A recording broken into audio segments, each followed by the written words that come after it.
네, 우리가 아끼고 걱정하는 이 시대의 의인 박정훈 대령. 지난번 검찰에서 징역 3년 구형을 했지요. 군검찰이요. 군사법원에서 하는 재판은 또 어떻게 될까도 참 궁금하고 이런 부분 알고 싶어서 오늘 박정훈 대령 변호인을 맡고 계신 정구승 변호사님 모셨습니다. 어서 오십시오. 반갑습니다. 예. 박정훈 대령 변호하신 분들은 왜 이렇게 다 잘생기시고 근사하시고 그런가요?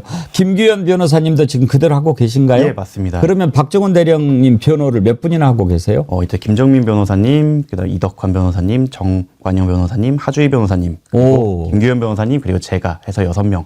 아이고, 그렇게 든든하게 또 버텨주시니까 조금 마음이 놓입니다만, 지난번에 군검찰이 징역 3년을 구형을 했을 때 이게 최고 형량이다 그랬는데 최고 형량 맞습니까? 아니요, 여기 좀 오해가 있는 것 같습니다. 예. 일단 지금 공소장을 내용을 살펴보시면 이제 혐의가 두 가지 혐의가 있습니다. 네. 이제 항명죄와 허위사실에 기한 그 상관 명예훼손이 있는데 이제 실체적 경합 범죄이기 때문에 두 개 중에 형량이 높은 것에 2분의 1 가중하는 것이 최고 형량입니다.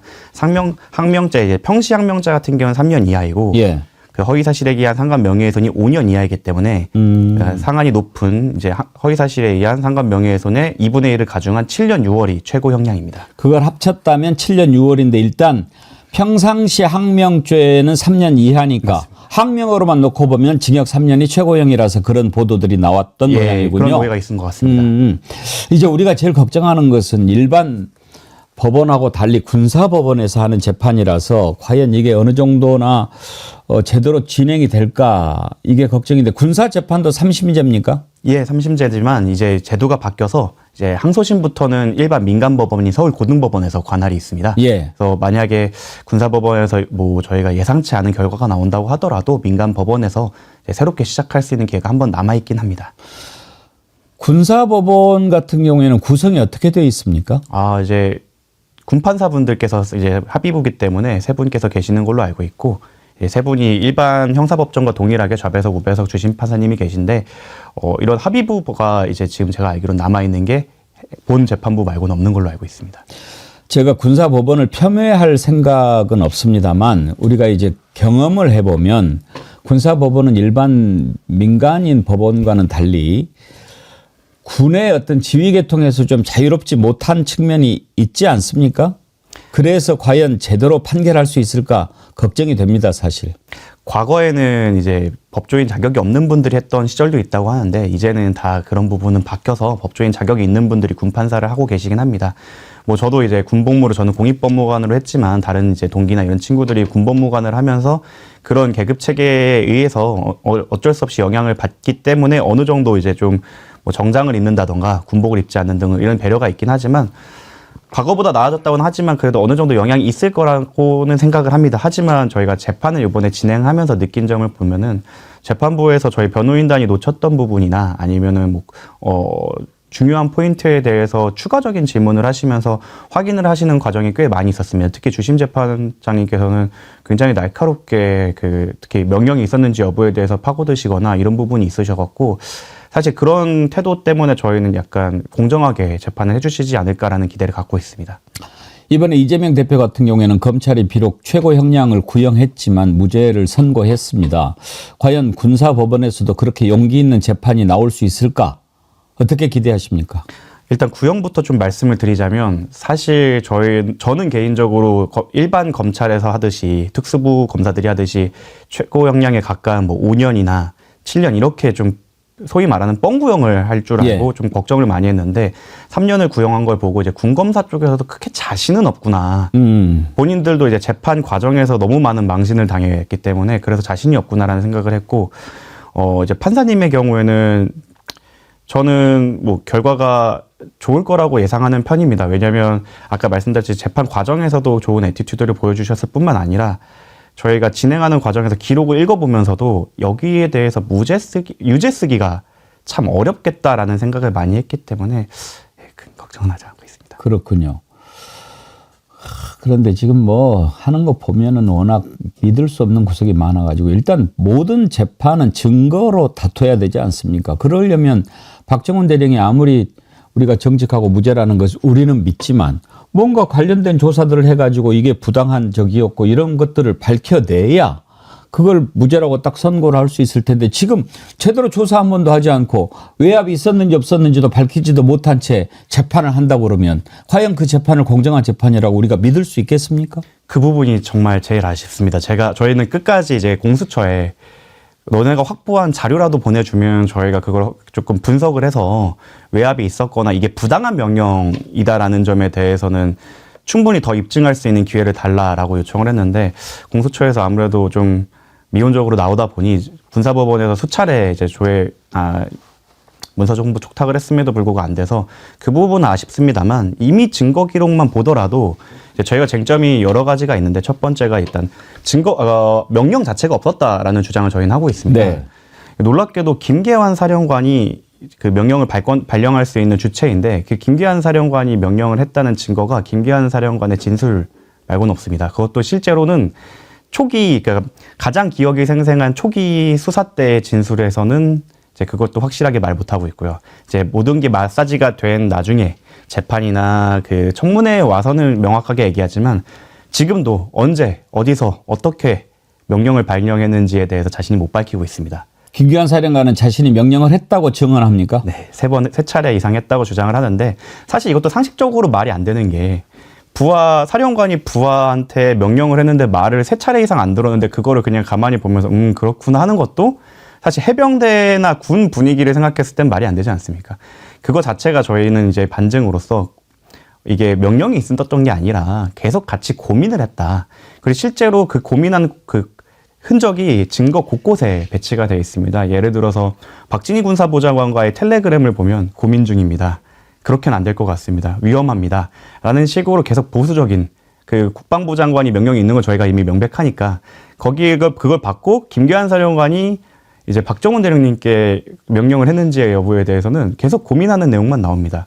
그래서 저희가 그 이웃단에 있는 사실 저희가 자료를 제공받지 못해서 명백하게 입증하기는 어려운 외압 때문에 이게 불법적인 명령이다라는 부분이 좀 입증이 좀 덜 되었다고 하더라도 이 명령이 있었다라는 부분 자체가 이미 다툴 가능성이 네. 높기 때문에 충분히 여기서도 승산이 있다라고 생각해서 저희도 빠르게 종결을 했고 사실은 재판부께서 꽤 그래도 저희의 우려와는 다르게 보통의 재판처럼 이끌어 가주시려고 했어요. 뭐 형식적으로 결과가 나와봐야 알겠지만 형식적으로는 꽤 그렇기 때문에 저희가 걱정했던 건 오히려 인사 이동을 걱정했습니다. 예. 그래서 1월 15일로 저희가 잡혔는데 1월 15일로 예. 이제 저희가 잡힌 걸로 알고 1월 9일로 잡혔는 걸로 알고 있는데 1월 9일입니다.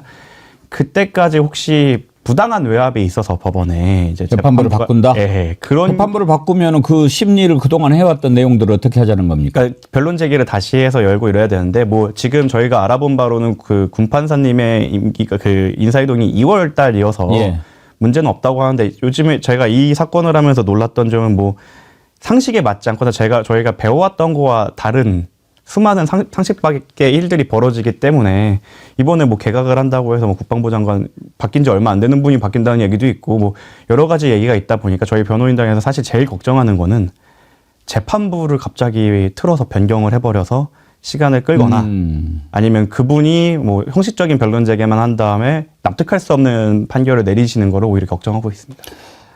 명령이 없었다면 항명죄는 애당초 성립하기 힘드니까 그건 당연히 무죄가 되는데 설사 명령을 했다고 하더라도 부당한 명령은 복종할 의무가 없다고 이미 판례로도 나와 있지 않습니까? 예, 명백합니다.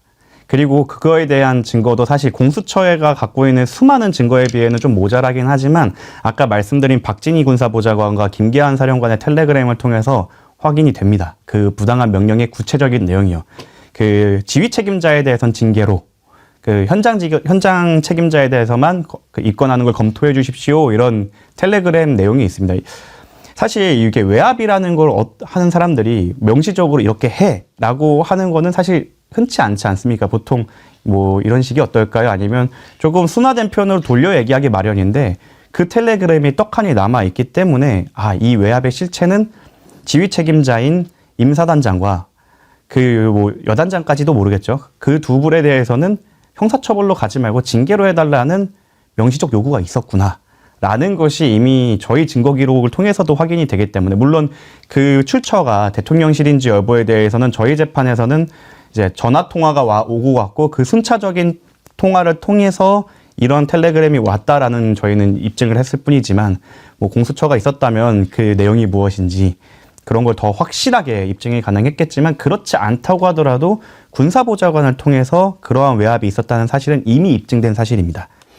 박정훈 대령 변호인단이 몇 분이라고 그랬죠? 6명입니다. 그러면 6명이서 이렇게 모여가지고 어떻게 대응하자라고 회의도 하고 결론을 정합니까? 예, 저희가 사실은 이게 변호인단끼리 다툴거나 뭐 다른 생각을 하기에는 어려울 정도로 명백한 증거들이 꽤 있어서 카톡방이나 줌 미팅을 통해 갖고 이제 많이 회의를 하고 있고. 아니 왜냐하면 제가 생각하기에 변호인단 6분이 의견이 항상 같을 수는 없지 않습니까? 예. 이번 경우에도 명령이 없었다를 가지고 갈 거냐 아니면 명령이 있다 하더라도 이것은 부당한 명령이니까 지킬 의무가 없다라는 쪽으로 갈 거냐 이걸 놓고는 의견이 갈릴 수도 있잖아요. 아니요, 둘 다 해야 된다고 생각했고 모두가. 왜냐하면 이게 워낙 저희가 약간 기울어진 운동장처럼 이어왔던 재판과 수사였기 때문에 1차 방어선이 명령이 없었다. 이거 한번 뚫어봐라 라는 식으로 저희가 논리를 만들었고 그 부분을 이제 김규현 변호사님이 담당을 해주셨고 예. 그리고 이제 발권 명령자가 누구인가에 대해서 뭐 이덕환 변호사님이나 정관영 변호사님이 써주셨고 그렇기 때문에 불법적인 개입이 있었다라는 부분을 또 다른 변호사님이 써주셨고 이런 식으로 파트를 나눠갖고 저희가 정리를 했고요. 그 최종 전략에 대해서는 사실 이견이 하나도 없었습니다. 왜냐하면 증거 기록을 봐도 명백하게 명령도 없었고 있었다고 하더라도 이거는 불법적인 명령인 게 너무 인식이 쉬운 상황이어서 그래서 저희 변호인단에서는 외압이 그러니까 군사법원에 대한 외압이 없다면 이 증거 기록을 갖고 유죄를 쓰긴 정말 쉽지 않다라는 판단을 했었습니다. 혹시 6분이 모두 무료 변론하십니까? 그건 아닌 걸로 알고 있습니다. 아, 그건 아니고. 네. 그러면 정 변호사님은 무료로 예. 참여하셨습니까? 네. 왜 해야 되겠다라는 생각을 하셨나요? 사실 저는 이게 정치나 이제 시사 이슈보다는 저 이제 어린 나이에 개업을 했다 보니까 이제 로펌 운영에 저 관심이 많았던 편이었는데 네. 김규현 변호사님과 이제 술자리를 갖기로 약속했던 날에 주황색 옷, 해병대 옷을 입고 나타나더라고요. 예. 그래서 제가 지나가는 말로 형은 이제 변호사 아니라 해병대다. 그래서 놀렸는데 막 좀 도가 지나치게 화를 내시더라고요. 그래서 왜 그러냐 했더니 사실 그날이 이제 제2요구권이 막혀갖고 특검이 통과되지 않았던 날이었던 겁니다. 그러니까 저는 그냥 일반 대중으로서 뭐 그런가 보다 하고 있었는데 막 울면서 울분을 토하는 걸 보고 왜 그렇게까지 하는지 궁금하다. 그래서 얘기를 듣고 이제 김규현 변호사님께서 제의를 했죠. 저희가 이제 조직범죄 쪽을 많이 다루다 보니까 너도 그렇게 그런 쪽 하는 것보다 이렇게 저쪽도 조직범죄처럼 하고 있으니 너가 와서 좋은 일 좀 해라. 라고 해서 이제 합류하게 됐습니다. 정 변호사님은 그러면 변호사 하시기 전에 검사를 하셨나요? 아니요. 저는 법무관으로 이제 검찰청, 대법원, 법률구조공단을 거치고 저는 바로 개업을 해서 형사 전문 변호사로 활동을 해왔습니다. 그러시군요. 그러면은 지금 또 강혜경 씨 변호인도 맡으셨다고 그러는데 네. 그것도 김규현 변호사 영향이 큽니까? 예, 그렇습니다. 사실은 뭐 저희가 이번에 박정훈 대령님을 그 변호를 하면서 연을 맺었던 기자님들 통해서 저희가 의사를 밝혔고요. 김규현 변호사님이 들어가시면서 조금 더 확정적으로 이제 합류하게 되었습니다. 강혜경 씨 변호도 무료입니까? 예. 그러면은 박정훈 대령, 강혜경 씨 이렇게 다 무료 변론하면 어떻게 먹고 살려고 그럽니까? 저희 로펌이 구성원이 25명이고 변호사가 12분 계시는데 이제 남은 분들이 이제 다 분담해서 열심히 더 일을 하죠. 강혜경 씨 거에는 심지어 저희 같이 동업한 대표이사 변호사가 들어갔기 때문에 조금 더 이제 로펌 차원에서 거의 총력을 기울여서 도와드리게 되었습니다. 그래서 이제 좀 많은 성원이 있어야 되지 않을까 싶습니다. 강혜경 씨 변호인단은 몇 분입니까? 지금은 노영희 변호사님, 김규현 변호사님, 그리고 문건일 변호사, 그리고 저까지 총 4명입니다. 네 분이서. 그 박정훈 대령과 관련해서 변호인들이 저는 이번에 김소연 변호사가 명태균 씨하고 이렇게 명태균 씨 변호를 그만두게 된 것도 신뢰관계가 무너졌기 때문도 있지만 변호인이 일단 의뢰인들을 만나서 얘기를 하다 보면은 좀 느낌이 올 거 아닙니까? 아, 이 사람은 믿을 만하다. 근데 이 사람은 분명히 아닌 것 같은데 그래도 내가 또 변호사니까 변론을 어쩔 수 없이 해줘야지라는 마음도 있을 수 있고 그렇게 되지 않겠습니까? 근데 우리 정구승 변호사님은 박정훈 대령을 겪어보고 이 양반 정말 의인이구나 막 이런 생각이 드셨나요? 제가 사석에서 박정훈 대령님께서 직접 말씀드렸고 김규현 변호사님한테도 말씀드렸지만 우리 아빠가 아니어서 다행이다라는 말을 농담 삼아 했습니다. 너무 올바르시고 소위 말하는 약간 정석 같은 분이시라서 너무 손해를 많이 보고 사실 것 같아서 내가 사랑하는 사람이나 우리 아빠는 아니었으면 좋겠다. 조금 좀 융통성도 부리고 실리도 챙기고 이렇게 해야 아들 입장에서는 좋은 거니까. 근데 실제로 이제 처음에는 그냥 어쩔 수 없는 선택을 하신 분이 아닐까라는 생각을 하고 저는 뭐 인터뷰 때도 밝힌 적이 있지만 제가 5회 공판 이후에 참여를 했다 보니까 아 이분들은 어려운 시절을 같이 경험을 했다 보니까 너무 감정적이지 않을까라는 생각을 해서 나는 한 발짝 떨어져서 객관적 변호사로서 객관적인 시점에서 이 사건을 좀 더 판단해 드려야겠다라는 생각을 했는데 그분의 인품을 겪고 그리고 이 사건을 겪으면서 제가 박정훈 대령만큼이나 많이 울었던 변호사가 되어버렸습니다. 너무 강직하시고 그렇다 보니까 사실은 저는 그렇지 못한 사람이라 이제 부하 아들이 이제 진술을 하러 나오거나 증언을 하러 나온다고 했을 때 저는 되게 많이 걱정을 했어요. 보통 아무리 좋은 분이어도 자기 부하들 모두에게 약간 칭송을 받기는 쉽지 않기 때문에 특히 그 증인분께서는 검찰 신청 증인이었고 그래서 저희는 사실 진짜 긴장을 많이 했습니다. 혹시 회유가 되었으면 어떡하나 갑자기 와갖고 다른 얘기를 하면 어떡하나라고 했는데 그날 자신이 겪는 고초를 얘기하면서 우리 그 수사단장님을 지켜달라라는 말을 법정에서 하시더라고요. 그래서 와 이분의 인품은 꼭 이번에 드러난 것뿐만 아니라 항상 똑같았었구나. 저 부하들이 고초를 겪으면서도 다 단장님 생각을 하는 걸 보면 저분은 저런 사람이구나라는 걸 깨닫게 됐고 네, 증인신문 과정에서 참 울음바다가 됐던 경우가 꽤 많았습니다. 그랬군요. 박정훈 대령님이 이제 보직 해임된 지가 1년이 넘었죠, 아마. 예. 참, 그 1년 넘도록 아무리 강직한 분이라도 그렇게 버티는 게 쉽지 않을 텐데 어떠신가요? 지금 건강이나 뭐 이렇게 정신 상태는? 정말 저희 아버지가 아니어서 다행이다라고 말씀할 정도로 너무 고생을 하고 계세요. 근데도 티를 안 내시려고 하시고 이제 가끔 그런 얘기는 하십니다. 이게 보직 해임이 1년이 넘는 상태가 되면은 자동으로 전역을 시키게 되는 규정이 있는데도 불구하고 예. 사실 그러지도 못하고 있지 않습니까? 자신이 없으니까. 예. 하지만 그렇다고 수뇌부가 싫어하는 분에게 다시 보직을 주자니 그것도 싫고 그래서 그런 공중에 떠 있는 상태입니다. 사실 임성근 사단장부터 시작해서 진짜 처벌받아야 되는 분들은 꽃보직으로 가거나 별을 더 늘려서 좋은 데를 가는데 저희가 박정훈 대령님께 뭐 그런 승진을 요구한 것도 아니지 않습니까? 사실 일반적인 업무 복귀나 지금처럼 거의 골방에 유폐되다시피 한 상황만 벗어나게 좀 요청을 드렸음에도 불구하고 상황은 달라지지 않고 있습니다. 근데 박정훈 대령님께서는 크게 내색 안 하시고 버틸만 합니다. 라고 항상 말씀해 주시고 계십니다. 박정훈 대령님 저희가 항상 그 마음으로 함께 하고 있는데 만나시면은 제가 정말 항상 기도하고 있고 우리 정어리원들 모두가 함께 응원하고 있다는 말씀을 꼭 좀 전해 주십시오. 예, 알겠습니다. 예. 하여튼 박정훈 대령님께서 잘 버텨주시기를 바라는데 멀지 않았다고 생각합니다. 우리가 다 같이 힘든 시기를 지나고 있지만 이제 진실이 다 드러나지 않겠습니까?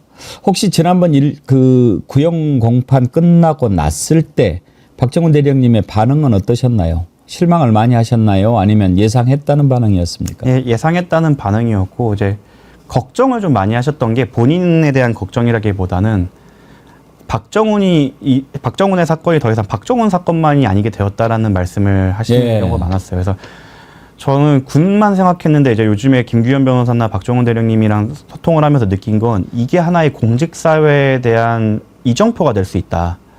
불법적이거나 부당한 명령이 내려왔을 때 박정훈이 유죄를 받는다면 어떤 공직자, 어떤 군인이 원칙대로 행동하겠는가. 이 정도인 사람조차도 유죄를 받는 세상이 돼버리면 이라는 생각을 많이 하시는 것 같습니다. 그래서 본인에게 불이익이 오는 거에 대해서는 감당하실 준비가 돼 있는데 이제 그러한 상황이 벌어져서 이제 소위 말하는 대한민국이 망가질까봐에 대한 걱정을 많이 하십니다. 그래서 더 이상 내 사건이 내 사건이게만 되지 않게 됐다라고 말씀을 많이 하시고 그래서 자기가 더 이제 무너지면 안 된다는 책임감을 갖게 되었다라는 말씀을 많이 하셨습니다. 아무튼 이제 1월 9일이죠. 예. 선거 공판에서 무죄가 나오기를 간절히 바라는데 만약에 유죄가 나오면 법정 구속을 시도할까요? 지금의 군 검찰이라면 시도할 수도 있다고 생각합니다. 정말 애초에 최초 구속영장을 보신 분들은 알겠지만 거기에 허위 사실들이 기재되어 있어서 실제로 검사들이 피고발이 된 상황이거든요. 그만큼 정말 무리한 그 의견 제시나 이런 것들을 워낙 많이 하기 때문에 만약 그러한 외력이 작용을 한다고 하면은 그럴 가능성도 저는 어느 정도는 있다고 생각을 합니다. 하지만 정치적 부담도 있고 이러다 보니까 설마라는 생각도 하곤 있지만 지금까지 이루어진 것들이 다 설마 그렇게까지 하겠어 했던 일들이 일어난 걸 생각하면 저는 그 가능성도 있다고 생각합니다. 그 말씀을 듣고 보니까 참 걱정이 되는데 지금 이제 국회에서 국정조사를 하기로 했습니다. 특검은 현재 거부가 돼 있는 상태고 국정조사를 하면 진실에 다가가는데 도움이 많이 될 거라고 생각하십니까? 어느 정도는 도움이 될 거라고 생각하지만 이것 역시 완전한 해결책은 아니라고 생각합니다. 저와 뭐 김규현 변호사든 이런 분들끼리 말씀드리는 게 검사 몇 명 투입돼서 3달만 하면 이미 자료도 충분히 확보돼 있기 때문에 충분히 입증할 수 있는 사건입니다. 복잡하지 않고 이미 정리가 다 되어 있기 때문에. 근데 국정조사, 감사 이런 식으로 진행이 되면 강제력이나 수사권이 없기 때문에 질문을 하고 그 질문을 기다리는 수밖에 없습니다. 뭐 그 사람들이 국회법이나 여러 가지 법을 이유로 들어서 묵묵부답해버리면 사실 파헤치기도 어려워지고요. 그래서 유의미할 겁니다. 실익은 있겠지만 궁극적 해결책은 저는 수사권에 의한 수사, 즉 특검밖에 답이 없다고 생각을 합니다. 지금 무죄 탄원 서명 운동도 받고 있지요. 예. 얼마나 동참했습니까? 첫날부터 3만이 넘었다는 걸로 들었는데 예. 저는 이제 나름대로 객관적으로 보기 위해서 그쪽에서는 조금 한 발짝 떨어져 있다 보니까 들여다보지 않고 계세요? 네, 왜냐면 그럼 저도 너무 휩쓸릴 것 같아서 왜냐면 사실 우리의 염원과 별개로도 사건만 객관적으로 드라이하게 바라봐도 무죄인 게 확실시 되어야 하는데 라는 생각을 계속 혼자 되뇌고 있습니다. 혹시 이런 경우에 말이죠. 민주당이나 조국혁신당이나 지난번에 조국 대표가 구형 공판 때 박정훈 대령 옆에 서 있던데 국회의원들이 연명으로 박정훈 대령 인신구속하면 안 된다. 뭐 이런 식으로 좀 성명을 내거나 그런 것을 하면 어떨까 하는 생각도 드는데요. 저는 실익이 다 있다고 생각합니다. 왜냐하면 그거 자체가 유죄를 인정하는 것 전제로 아니면 징역이 나오는 걸 전제로 말씀을 해주시기 때문에 하는 거기 때문에 저희가 바라는 건 사실 뭐 인신구속을 막는 것보다는 명예회복, 즉 무죄라고 생각을 합니다. 그래서 오히려 무죄에 대한 뜨거운 열망이 점점 그 온도가 올라갈수록 그거에 대한 부담감으로 인해 인신구속에 대해서도 좀 더 부담을 갖지 않을까 생각을 합니다. 그래서 만약에 연명이나 연판을 돌리실 거라고 하면 여기에 대한 무죄에 대한 확실한 증거가 있다. 이미 그냥 기록만 드라이하게 봐달라. 라는 정도의 뭐 서명만 해주신다고 해도 큰 도움이 될 거라고 저는 생각합니다.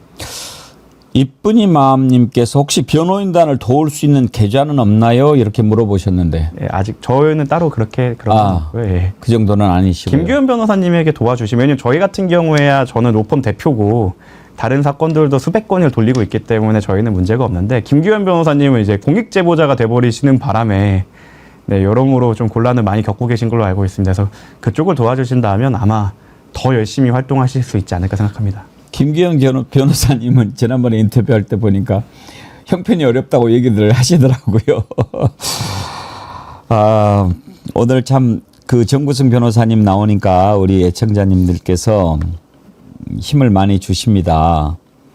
국민이 바보냐님, 멋져요 정구승 변호사님 최고이십니다. 화팅입니다. 인초님 변호사님 고맙고 감사합니다.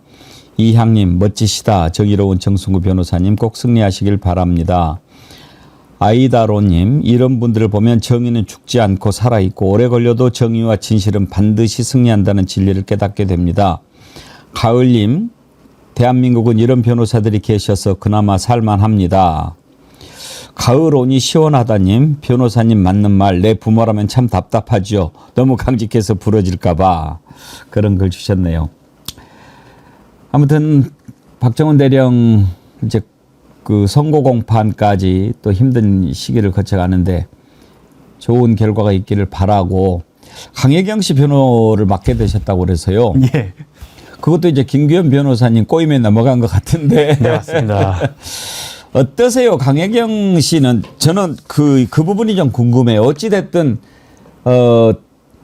강혜경 씨도 지금 여론조사 조작에 가담한 셈이 됐지 않습니까? 예, 맞습니다. 본인이 이건 조작이라고 하는 것을 인지하고 불법 행위를 저질렀단 말이에요. 이것을 혹시 그 문제를 삼아서 혐의를 씌우고 조사할 가능성은 없습니까? 실제로 지금 조사되고 있는 것들이 강혜경 씨를 피의자로 하여금 조사하고 있는 것들. 피의자 신분입니까? 예, 피의자 신분으로도 조사하는 것이 있기 때문에 그래서 예. 저희 변호인들이 이제 변호를 통석을 해서 변호를 하는 거고요. 네, 공익 제보자이기 때문에 어떻게 보면 저희가 공익 신고도 저희 조만간 제출할 예정이고 공익 신고자로 보호가 된다고 하면 여기에 대해서는 감경할 수 있거나 뭐 면제할 수 있다는 규정이 있기 때문에 그를 통해서 보호를 받아야 되지 않을까 싶습니다. 사실 주도적으로 뭘 했다기보다는 명태균 씨의 지시에 의해서 그냥 그거를 수행하는 역할만 했기 때문에 그 강혜경 씨에 대해서는 가벌성이 그렇게 높지 않다고 생각을 합니다. 그렇군요. 지금 이제 오늘 아침에 검찰이 국민의힘 압수수색 하지 않습니까? 이것은 어떤 차원에서 하는 걸로 보십니까?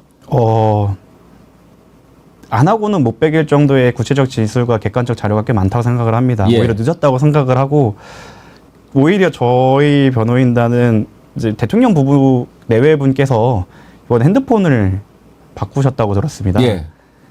그것까지는 치고 올라가야 검찰이 기계를 보여준 게 아닌가. 그렇죠. 사실 일반적인 사건, 제가 형사 전문으로서 활동을 할 때 어떻게 보면은 상선으로 보이는 자가 핸드폰을 바꿨다는 건 바로 영장 청구 사안이거든요. 근데 이거를 뉴스 보도로 떠들썩하게 하신다는 것 자체가 근데 그거에 대해서 누구도 이의 제기를 하거나 하지 못하고 오히려 그게 홍보로 활용되는 것 자체가 조금 이해가 되지 않습니다. 심지어 어떤 매체는 대통령이 약속을 지켰다 이렇게까지 쓴 것도 있어요. 저는 그런 매체를 참 한심하게 생각합니다만은 이게 법 앞에서 평등할 거면 저희 다른 의뢰인분들도 핸드폰 바꾼 거에 대해서 수사기관이 동일하게 봐주셔야 되는데 다른 사건에서는 핸드폰이 바뀌었다. 실제로 진짜 핸드폰이 깨져갖고 그 상황을 소명을 했음에도 불구하고 증거인멸 의도가 있다면서 구속영장을 치거나 실제로 구속되는 경우가 너무너무 많습니다. 그런데 이렇게 대놓고 핸드폰을 바꿨다라고 하는데 이에서 다른 취급이 있다는 것은 법 앞에 평등하다는 저희의 기본적 원칙에서 조금 어긋난 건 아닌가 생각이 듭니다. 그러면 강혜경 씨에 대한 변론의 초점은 어디에 맞춰져 있습니까?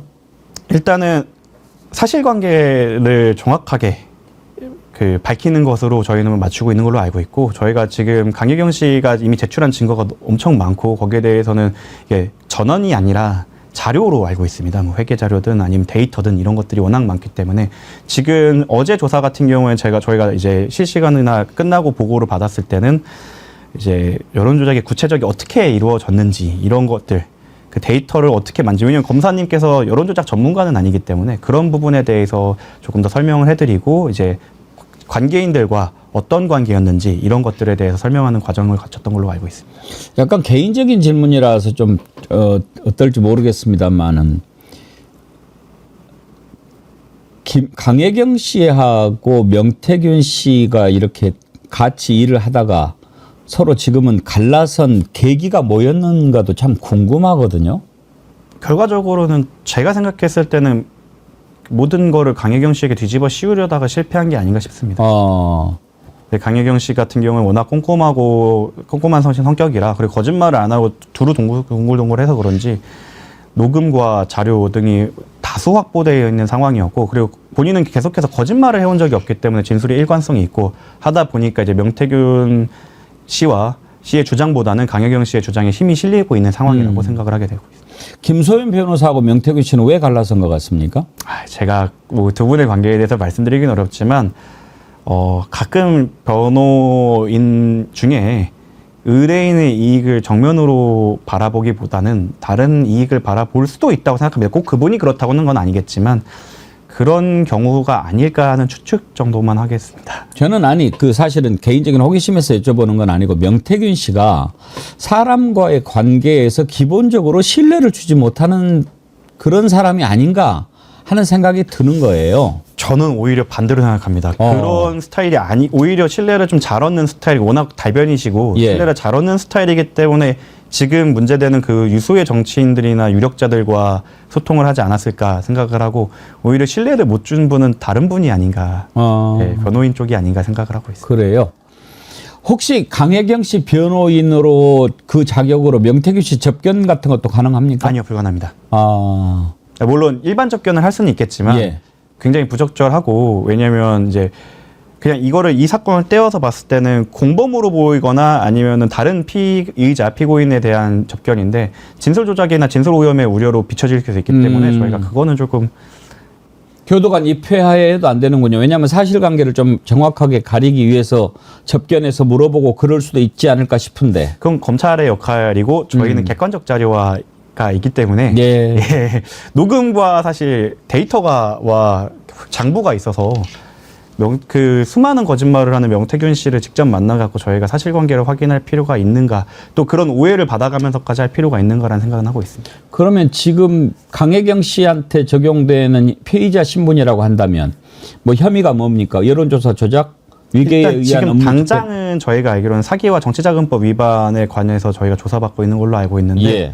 지금 저도 이제 저희가 합류한 지 일주일밖에 되지 않았고 지금 중구난방으로 너무 많은 조사, 왜냐면 10차에 가까운 조사가 있었고 그때마다 저희가 뭐 데이터를 남겨놓거나 이런 게 아니라서 좀 정리가 돼야겠지만 제가 알기로는 사기와 정치자금법 위반으로 알고 있습니다. 사기는 뭘 사기쳤다는 거죠? 뭐 그 유력자들이 공천을 목적으로 돈을 줬는데 그게 뭐 안 됐던 사건도 있고 그것들로 알고 있습니다. 한 가지만 더 여쭤보겠습니다. 일주일밖에 안 되셨다고 그래서 너무 많이 여쭤보기가 좀 죄송한데 오세훈 서울시장 개입이 됐다는 정황이 막 드러나고 있거든요. 예. 근데 본인은 뭐 지금 극구 부인하고 있고 그러는데 오세훈 시장의 어제 해명을 듣고 어떤 생각이 드셨는지요? 조만간 밝혀질 것입니다. 왜냐하면 검찰 조사가 어제 이루어진 검찰 조사에서 오세훈 시장을 다루지도 못했습니다.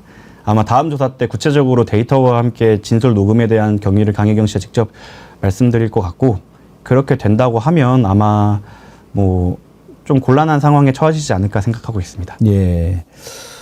뭔가 말씀하시는 게 좀 의미심장하게 들리는데요. 한 번 더 나와 주셔야 될 것 같습니다. 예, 진행이 있다면 저도 예. 괜찮고 뭐 저희 그 강혜경 어제 실제로 입회한 문건일 변호사도 뭐 충분히 가능할 거라 생각합니다. 알겠습니다. 오늘 아주 시원시원하게 말씀해 주셔서 감사드리고 애청자님 한 분 질문이 왔는데 좀 여쭤볼게요. 이은주님께서요. 정구승 변호사님 질문이 있습니다.